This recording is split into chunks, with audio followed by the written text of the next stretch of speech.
성도 여러분 안녕하십니까?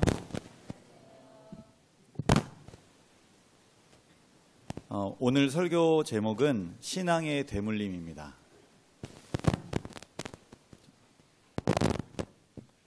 요거 마이크를 꺼주세요.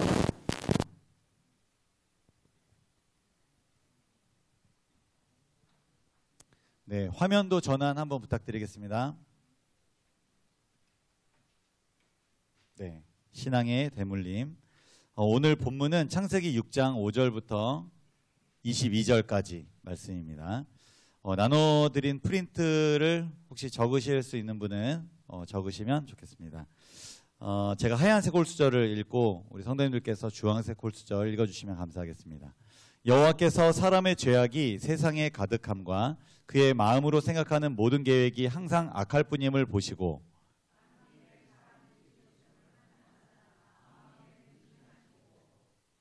이르시되 내가 창조한 사람을 내가 지면에서 쓸어버리되 사람으로부터 가축과 기는 것과 공중의 새까지 그리하리니 이는 내가 그것들을 지었음을 한탄함이니라 하시니라. 이것이 노아의 족본이라. 노아는 의인이요 당대의 완전한 자라. 그는 하나님과 동행하였으며 그때에 온 땅이 하나님 앞에 부패하여 포악함이 땅에 가득한지라.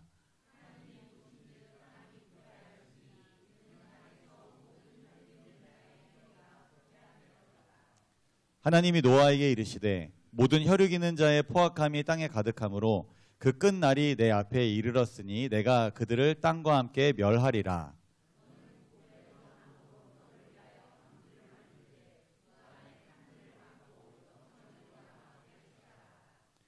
내가 만들 방주는 이러하니 그 길이는 300규빗, 너비는 50규빗, 높이는 30규빗이라.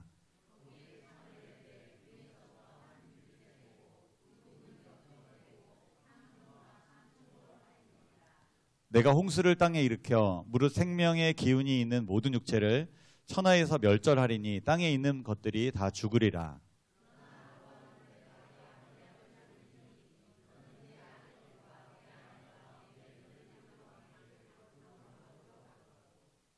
혈육 있는 모든 생물을 너는 각기 암수 한 쌍씩 방주로 이끌어들여 너와 함께 생명을 보존하게 하되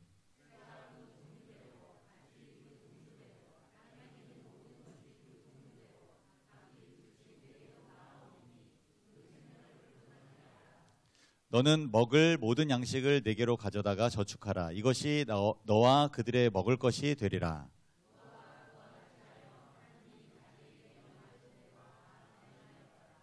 아멘. 오늘 조금 내용이 길긴 합니다.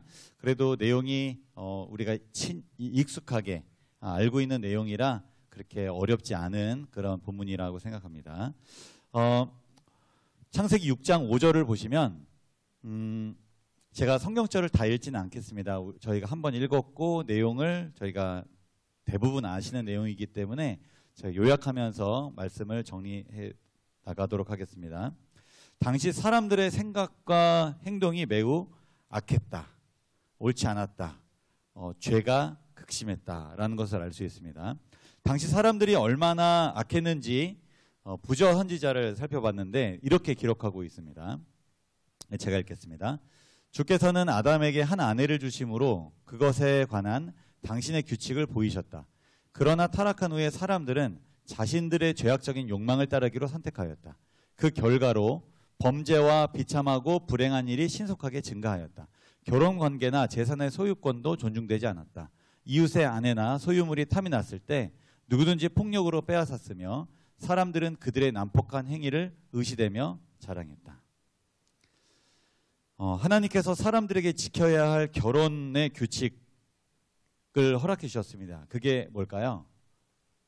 결혼은 이렇게 해야 된다라고 규칙을 일부일처입니다.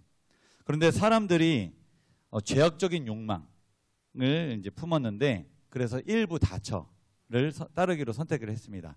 하나님의 명령과 규칙을 어긴 거죠. 사람이 하고 싶은 대로 한 겁니다. 그 결과가 어땠냐면 범죄, 비참하고 불행한 일들이 일어나게 됐습니다. 사실 가정이 파괴되면 불행하잖아요. 이 뭐랄까 사는 데 있어서 모든 그 의미도 잃게 되고 굉장히 안 좋은 일입니다. 사람들이 이웃의 아내나 소유물을 폭력으로 빼앗았습니다. 그리고 그걸 자랑하고 정당화했습니다. 안타깝게도 이러한 일들이 우리가 사는 세상에서 어렵지 않게 찾아볼 수 있다는 것입니다. 이어서 읽어보겠습니다. 그들은 동물을 죽이는 일을 낙으로 삼았다. 그리고 육식을 함으로 그들은 더욱더 잔인하고 피에 굶주리게 되었다. 그리하여 마침내 그들은 인간의 생명을 놀랍도록 대수롭지 않게 여기게 되었다. 아까랑 같은 관점에서 생각해 보시면 어떨까 합니다. 이 내용이 부자선지자 92페이지에 있는 내용이 이어져서 나오기 때문에 저는 연관성이 아주 많다고 생각합니다. 아까는 하나님께서 주신 결혼관계 혹은 소유관계에 대한 규칙을 사람이 욕망, 죄악적인 욕망으로 그것을 깨뜨려 버렸습니다. 내가 원하면 하는 거지, 이제 이렇게 바꿔버렸습니다. 하나님께서 사람들에게 지켜야 할 음식 규례를 주셨어요. 음식의 규칙을 주셨습니다. 그게 뭘까요? 채식입니다. 그런데 사람들이 죄악적인 욕망으로 인해서 채식이 아닌 육식을 따르기로 선택을 했습니다. 그 결과는 비참하고 불행한 일이 일어나게 된 것입니다. 사람들은 동물을 잔인하게 대했습니다. 아까는 결혼관계 혹은 소유관계를 깨뜨릴 때 사람이 그것을 취하는 방식이 그래요 알겠습니다 이렇게 하는 사람이 없잖아요. 그러니까 그거를 무력으로 혹은 여러 가지 관계를 깨뜨리면서 불행한 일을 자초했지만 이것은 생명과 관계된 것입니다. 동물을 잔인하게 대하고 빼앗고 마침내 이러한 행동이 어디까지 연결되냐면 사람의 생명을 대수롭지 않게 여기는 그런 단계까지 발전한다는 것입니다. 안타깝게도 이러한 일들이 우리가 사는 세상에서 어렵지 않게 찾아볼 수 있습니다. 창세기 6장 6절 7절을 보시면 하나님께서 사람을 지으신 것을 한탄하고 마음에 근심하셨다를 알 수 있습니다. 이 한탄하고 마음에 근심한다는 게 무슨 뜻인지 어떤 사람은 그분의 부족함이나 실수 또는 후회를 의미한다 이렇게 설명합니다. 그런데 그게 아니라 하나님께서는 전지전능하시기 때문에 실수가 없으시기 때문에 그 사건을 후회하시는 것이 아닙니다. 인간적인 표현입니다. 오히려 사람의 죄악 때문에 비참하고 불행한 상태가 된 것에 대한 쓰라린 마음, 슬픔 이것을 의미합니다. 하나님께서 슬프고 괴롭고 쓰라리고 가슴이 너무 아픈데 이것은 사랑 그리고 하나님께서 또 공의를 이 두 가지가 다 사랑인데요. 하나님께서 죄악으로 가득 찬 세상을 물로 깨끗이 쓸어버릴 계획을 이제 가지셨습니다. 저는 귤을 참 좋아하는데 여러분도 귤을 좋아하시나요? 네, 요즘에 귤 많이 드시나요? 네, 감기 또 예방에 또 좋으니까 많이 드시면 좋겠습니다. 여기 귤 박스에 있는 귤 중에 하나가 조금씩 썩어가기 시작했습니다. 우리 성도님들 같으면 어떻게 하시겠습니까? 예, 가운데 부분에 큰 게 하나가 좀 썩어가고 있죠? 여러분들 어떻게 하시겠어요? 네, 네, 가운데를 파내서 우리 이 힘든 세월을 여기까지 이제 이기셨기 때문에 이렇게 버려서 돌려서 내 먹는다. 그리고 어떤 분은 냅두고 멀쩡한 것부터 좋은 것부터 먹는다. 또 어떤 분은 그거를 버려서 또 나머지 귤들도 이제 잘 보존한다. 여러 가지 방법이 있습니다. 근데 하나님께서는 어떻게 하셨을까요? 이 썩어가기 시작하는 귤. 사람이 문제가 이제 생기기 시작했어요. 죄를 이제 짓고 나서 문제가 생기기 시작했어요. 어떻게 할 거예요, 하나님이? 그건 냅두고 나머지 사람들과 친하게 지낸다. 그 죄 있는 부분만 이렇게 도려내 버린다. 아니면 그거를 들어서 없애고 나머지를 깨끗하게 한다. 하나님은 어떻게 하실까요? 하나님은 내버려 두셨습니다. 자, 왜 그러셨냐면 그 귤을 위해서 그리고 나머지 귤을 위해서입니다. 조금씩 썩어가기 시작했기 때문에 주변 귤들이 봤을 때 그 정도까지 심각한 건 아닌데 라는 생각을 합니다. 본인도 나 이 정도면 먹을 만한데 그 부분만 한쪽만 이렇게 떼서 아니면 이렇게 해서 먹을 수 있는데 나는 그래도 귤인데 이렇게 생각을 하고 있을지 모르겠어요. 사람들은 이렇게 생각합니다. 나는 잘못한 것이 없는데 하나님은 왜 나를 버리실까? 하나님은 나만 미워해. 다른 귤들은 이렇게 생각합니다. 이상하다. 저 귤은 잘못한 게 없는데 왜 하나님은 저 귤을 버리시지? 하나님의 마음에 들지 않으면 저 귤처럼 나도 버림받을지 몰라. 분명히 썩어가고 있었는데 본인도 모르고 주변 귤들도 모르기 때문에 하나님은 완전히 썩기까지 기다리시는 겁니다. 썩어가는 귤을 보면서 어떤 마음이셨을까요? 한탄하사 마음에 근심하셨어요. 하지만 하나님께서 이것을 어떻게 하는지는 굉장히 고민이 많고 이것에 대한 인내가 필요한 것입니다. 하나님께서 모든 걸 아시기 때문에 귤이 조금만 시간이 지나면 이렇게 될 것임을 알고 있었어요. 썩어서 곰팡이가 필 걸 다 알고 있었어요. 근데 하나님이 계속 참으셨어요. 이제 어떻게 할까요? 하나님이 다 알게 됐어요. 본인도 알고 주변 귤들도 다 알아요. 곰팡이 핀 거 다 알아요. 이제 어떻게 할까요? 네. 하나님이 사랑의 하나님이 버릴 수 있나요? 심판하실 수 있나요?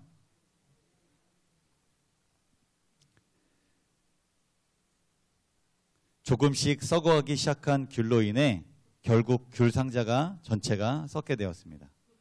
이제는 어떻게 해야 될까요? 돈 아깝죠? 마음도 아프죠? 귤 전체를 버릴 수밖에 없지 않겠습니까? 그런데 다시 한번 사진 보여주세요. 네. 잘 보면 아직 썩지 않은 귤이 있어요. 이 귤을 어떻게 하면 될까요?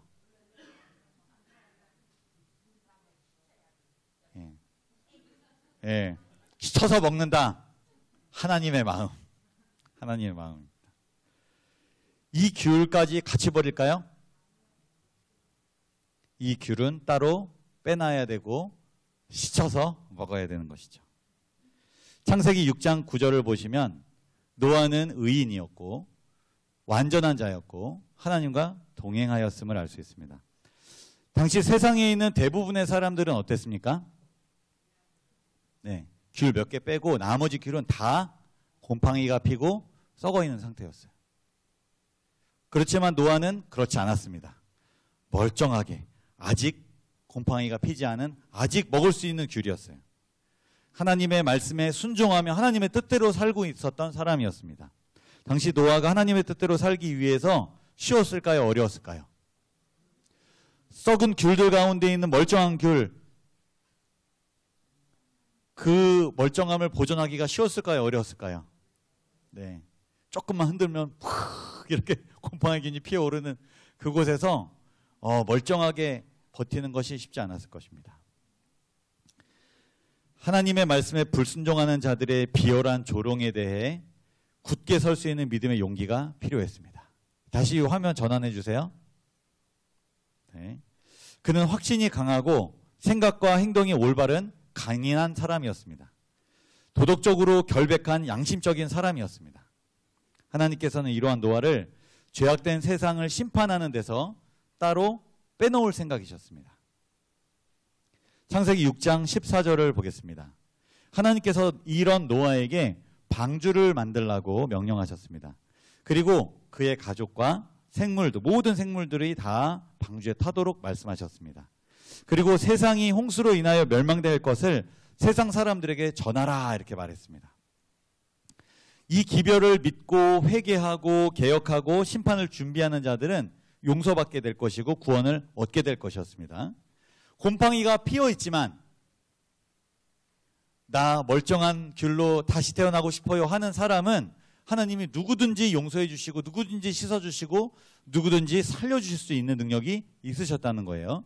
그런데 세상 사람들이 노아가 전하는 기별을 듣고서 어떤 반응을 보였을까요? 말을 안 들었어요. 말을 안 들었습니다. 마태복음 24장 37절부터 39절에 있는 말씀 제가 읽겠습니다. 노아의 때와 같이 인자의 임함도 그러하리라. 홍수전에 노아가 방주에 들어가던 날까지 사람들이 먹고 마시고 장가들고 시집가고 있으면서 홍수가 나서 그들을 다 멸하기까지 깨닫지 못하였으니 인자의 임함도 이와 같으리라. 노아 때 시대의 현상과 또 예수 재림의 현상이 사실은 같음을 이야기하고 있는데요. 여기 보면 노아 때 사람들이 어땠어요? 다시 화면 보여주세요. 네. 먹고 마시고 장가들고 시집가고. 이게 무슨 말일까요? 즐겼다. 이거 근데 먹고 마시고 장가들고 시집가는 거 이거 정상적인 거 아닌가요? 이거 이상한 건가요? 네, 네. 당시 사람들이 생각하는 정상적인 삶을 바꾸지 않았다라는 겁니다. 당시 사람들은 문제가 아주 많았어요. 하나님이 주신 규칙을 어겨서 본인들 하고 싶은 대로 살고 있었는데 그러한 삶을 바꾸지 않고 그대로 이행했다는 겁니다. 생각과 행동의 변화가 없었다는 거예요. 자기 생각대로 살고 있었던 먹는 것, 자기 생각대로 살고 있었던 마시는 것, 자기 생각대로 결혼하는 것, 이 방법을 그대로 고수했다는 거예요. 그저 이 세상에서 잘 먹고 잘 살고 결혼의 목적은 행복이다라고 생각했어요. 여러분 결혼의 목적이 행복입니까? 행복이라고 생각하시는 분은 저와 부부 성경 공부를 같이 하시면 좋을 것 같아요. 제가 예비 부부 지금 제가 성경 공부 가르치고 또 이번 주에도 저희 상공사공들하고 성경 공부하는데 결혼의 목적은 행복이 아닙니다. 네, 답은 성경 공부 원하시면 제가 말씀드릴게요. 자, 그것을 지켜보고 계시는 하나님의 마음이 어땠을까요? 한탄하고 근심하고 슬프셨어요. 마음이 너무 아프셨어요. 각시대 대쟁투에 있는 내용 제가 읽어보겠습니다. 소위 하나님의 백성이라고 공언하는 사람들이 세상과 타협하고 세상 사람들처럼 생활하고 그들과 어울려서 금지된 향락에 빠지고 세상의 사치가 교회의 사치로 바뀌어지고 결혼 예식을 알리는 종소리가 울려 퍼지고 모든 사람들이 오랫동안의 세속적 번영을 꿈꾸고 있는 때에 마치 하늘에서 번개가 번쩍임 같이 그들의 밝은 전망과 거짓된 희망들이 깨어질 것이다. 하나님께서 우리에게 여유를 허락하신 이유가 뭘까요? 자, 요즘 여기서 말하고 있는 내용은 특히 하나님의 백성이라고 공언하는 사람들의 모습 속에서 나타나는 것입니다. 하나님이 우리에게 여유를 주신 이유가 뭘까요? 여유란 건 내가 필요한 것 이상의 것이 다 여유입니다. 네, 나누라고요. 근데 사람들은 어떻게 생활했다고요?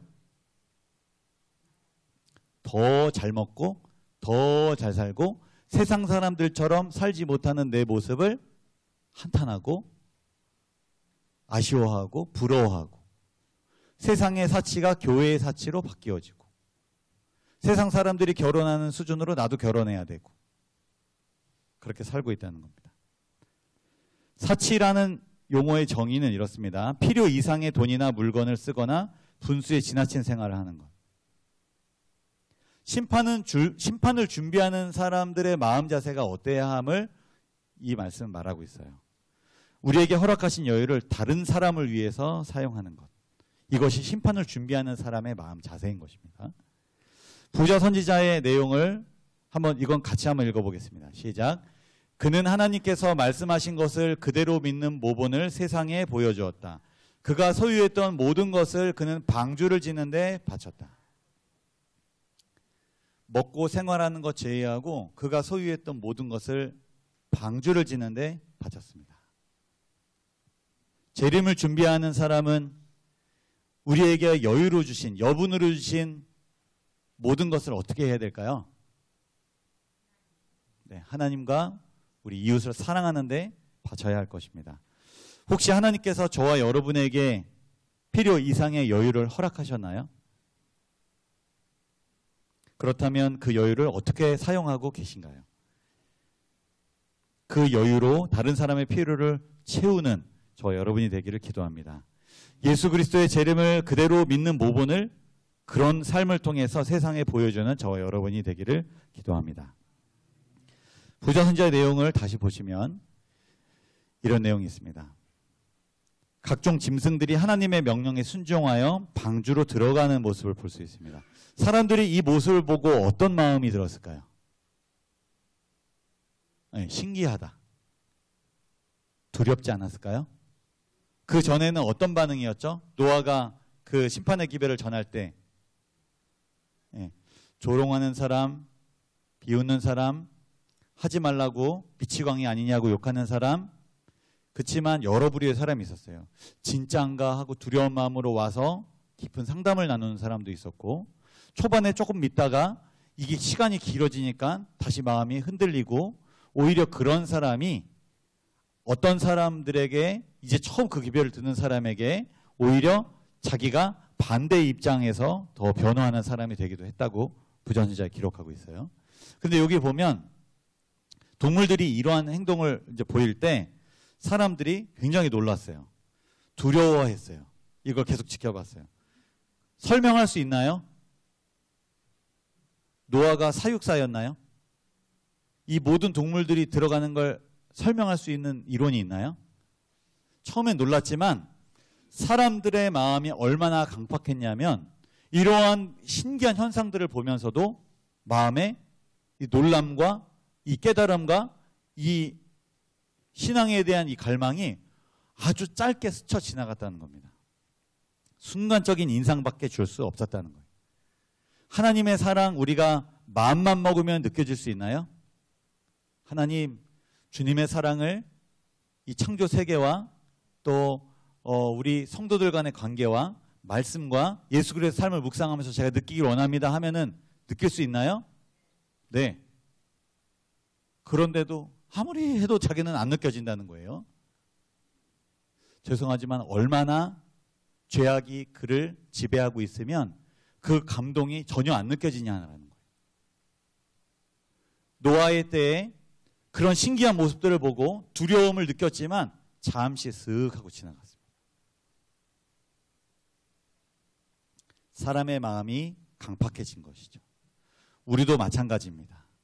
예배를 드리고 하나님을 향해 나아가는 발걸음이 감동과 뜨거움과 은혜가 없다는 것은 지금 굉장히 우리 마음이 지금 강팍해져 있다는 것입니다. 하나님께 우리가 어떤 마음으로 나아가야 될지. 하나님 말씀을 봐도 아무 감동이 없습니다. 메마른 신앙, 형식적인 신앙이 제 삶을 언제부터 지배했습니까? 사실은 원통해야 되는 거예요. 부자 선지자에 있는 내용을 다시 한번 또 요약해 드리겠습니다. 비록 노아는 하나님께 충성과 성실로 인해서 세상 사람들에게 거절을 당하고 욕을 먹고 비웃음을 당했습니다. 그런데 하나님께는 보상을 받았습니다. 어떤 보상을 받았을까요? 구원. 그와 그의 가족들이 구원을 얻게 되는 보상을 얻었습니다. 사실 이것보다 더 큰 보상이 있을까요? 없습니다.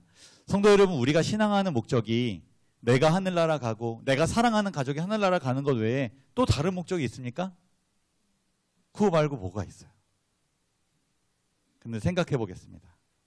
나에 대한 구원이 흔들리고 우리 가족들이 하나님을 모르거나 신앙을 잃어버렸다면 우리가 교회에 다니고 우리가 하나님 믿는 목적이 살아있는 건가요?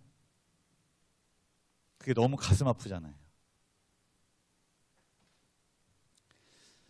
창세기 6장 22절 한번 읽어보겠습니다. 시작.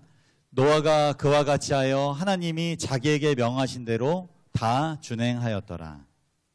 세상 사람들의 온갖 조롱을 받으면서 120년 동안 전력을 다해서 방주를 지었고 기별을 전했습니다. 노아는 어떻게 이렇게 굴하지 않고 계속 하나님께 충성과 성실함으로 나아갈 수 있었을까요? 그 이유는 무엇일까요? 재림교 성경 주석에 이렇게 기록하고 있습니다. 경건한 부모와 조부모의 손에서 받은 교육으로 노아는 하나님을 절대적으로 신뢰하고 그분의 지시에 순종하기 위한 준비가 갖춰졌다.